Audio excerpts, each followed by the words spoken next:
Okay, Wes Horton did not practice. Nick Perry was limited. Sharice Wright was limited. Malcolm Smith did not practice. Shane Horton did not practice. Khalid Holmes was limited. Matt Cleo was limited. Butch Lewis was limited.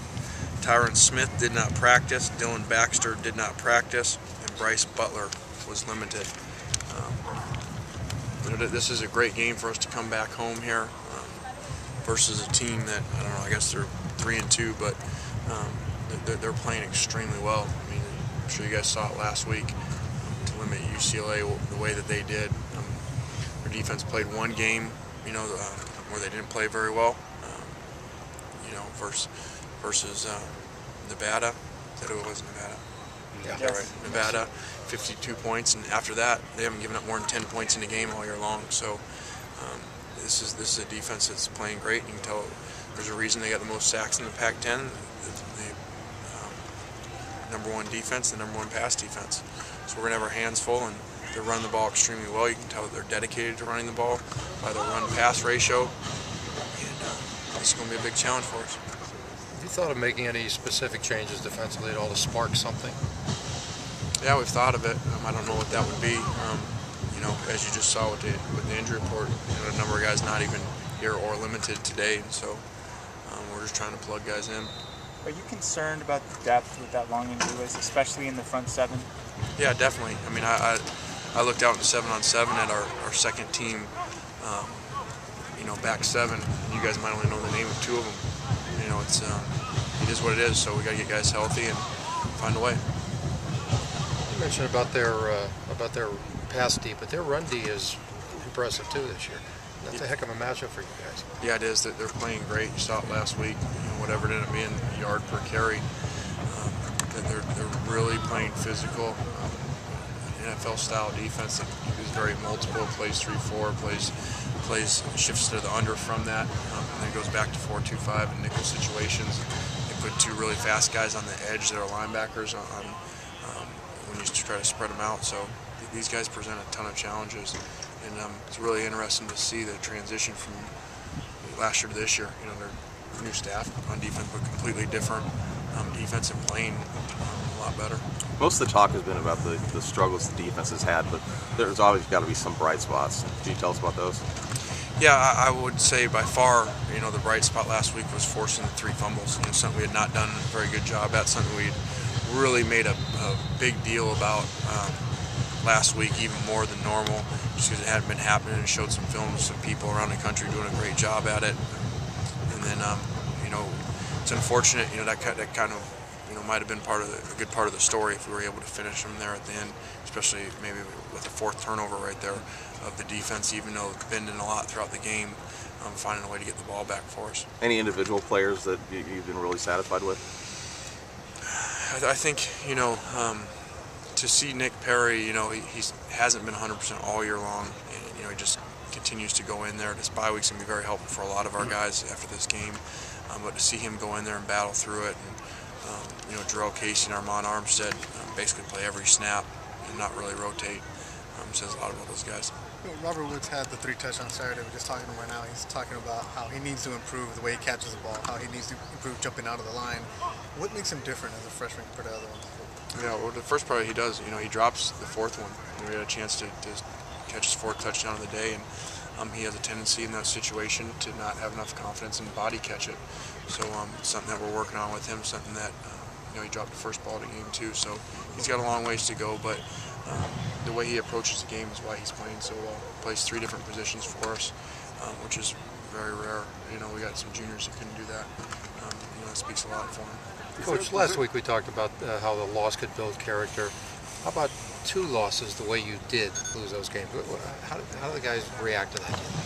Well, it's very unusual. We were talking today, and USC's played football over 100 years, and there's been 4 games in over 100 years prior to these last 2 weeks. The USC's lost in the last player game. 4 in 100 years. Now we've done it twice in 7 days, so it's a record we didn't really want to break or be part of. So it's a lot of adversity that for our guys to go through. We don't want to, but the fact is that we should learn from it and know that feeling and how it is, and have a feeling for it never to happen again. So when we're in those situations, you know, we change one thing and then we're sitting here completely different. Does it feel a little bit like 2001? We did have the one in there. I think that was at Washington, you know, where the last kick, or at Oregon, where the kick went through. It feels different because the expectations are so much higher, and because I know we're better. You know, we were 2-5 to start that year. This is a better team and higher expectations, so it feels a lot different. Does Cal's linebacker Muhammad, does he stand out when you look at their film? Yeah, really their defense in general, because of the way that they move people around. You know, they really cause you a lot of problems. You know, all of a sudden they're inside, all of a sudden they're outside, then they're down to a 4-man front, and then they rush really wide, and so you know, they do cause us a lot of issues. So would you say that your run D though is the key this week defensively? Defensively, yeah. You know, Riley can throw the ball, but this will be about running the ball. I'm sure that, you know, that just Tedford's style coming to this game, I would think he's going to turn around and hand off 50 times, and so we're going to have to be ready. Are you confident that we will be ready? I hope so. We'll see. It depends on who we have out there. You said last week that you wanted to run a lot against Stanford, and then I think you passed like 8 of the first 10 drives. Yeah, you fell for that, didn't you? Is that your, and you wrote it too. You helped me. Harbaugh read it. Or your line that you were No, that was just looking at what was going on. That was a very good run defense, and we changed that right before the game. We just felt that, you know, Robert and Ronald, it was a game that we liked our matchups outside and really needed to do that, especially coming off the week before running for 300. I'm sure they spent all week, you know, trying to stop the run, and so there's times that you got to change that up and go out and, you know, throw for 390 like that. Have you heard anything back from the Pac-10 yet in terms of the back and forth on the officiating and the clock and all those issues? I had not when I went to meetings, but I've not been around a phone since 2:15 or so. Do you expect to hear anything here? I would think so, but I've moved on. I mean, I don't think they're going to give us the win, so You talking into it? I've tried. Looks like Christian Thomas is back at tight end. What's the thinking with that move? Yeah, just, you know, bringing him back over there to try it out. He'd actually been playing over there on a service team, you know, doing it and looked really well, so we're bringing him back. Thanks. You expect Dylan Baxter to be able to play this week? I hope so. How about Malcolm? I hope so. It'd be great. How about everybody? It'd be awesome. Yeah. How would it affect things if Chris has to play weak side for the defense? What might we notice? I don't know. You know, I mean, I'd have to figure it out once it happened. So, you know, we've got to look at a lot of things, and we won't really know until the end of the week.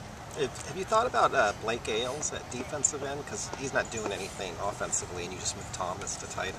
Yeah, well, with Jordan, you know, Jordan's had about 3 games where he's gone out, and so Blake's gone in there for a few plays, and he's our second tight end, and so, you know, we're keeping him there. And those moves are so hard. They seem a lot easier than they are, but to put a guy in midstream over there and to try to learn everything usually doesn't work very well. That's good. Thanks.